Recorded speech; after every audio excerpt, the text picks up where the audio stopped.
the $10 billion that the administration is requesting, how fast do you think that humanitarian and military aid is gonna actually materialize and get delivered to the Ukrainians?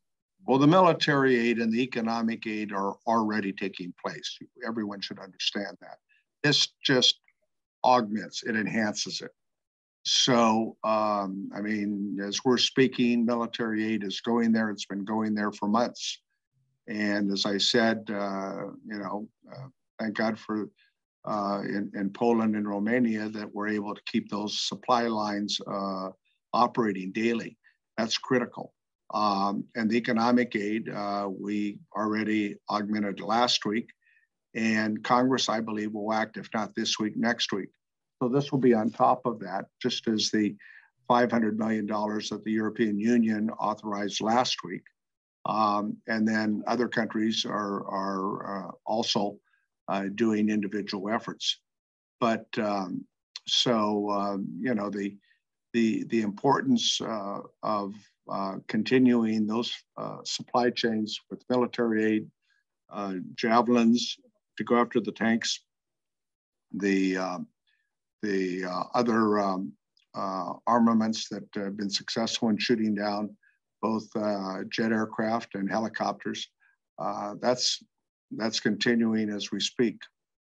Was there a reason why we didn't send military aid earlier? And I know during the Trump administration, there was a $400 million aid package that was withheld for a period of time. Is there a reason we didn't? It was withheld for political ransom, and the president got impeached on it. Let's be clear. It was an hour-long telephone conversation, or as President Trump indicated, a perfect phone call. And he was willing to leverage the Ukrainian president for dirt on his political opponent. And he withheld $400 million in aid.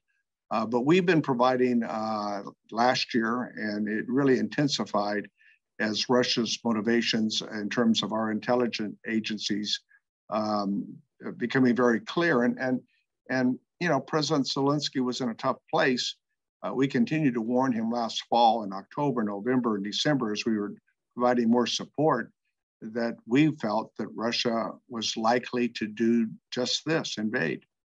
And I think, I have friends in Ukraine, and of course, Ukraine's had a history with Russia, and they have family in Russia, and Russians have family in Ukraine.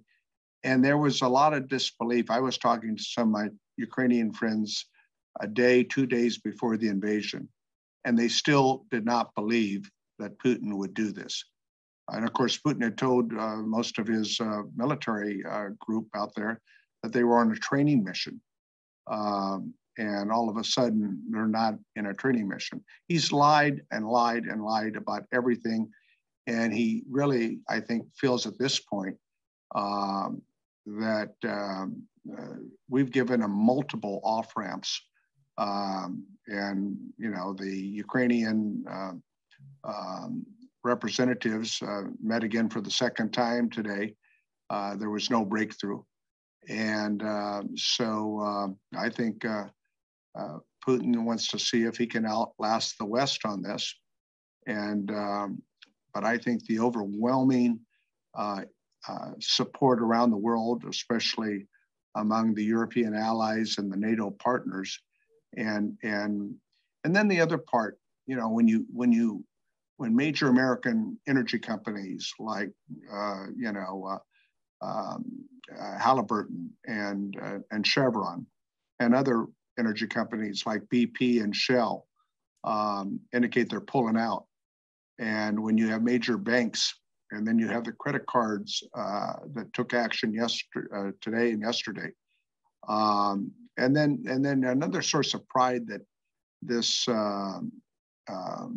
pariah Putin has is sports, and to be cut off on Russians' ability to participate in all the international sporting events has got to tell the Russian citizens, that what this is going to cost them.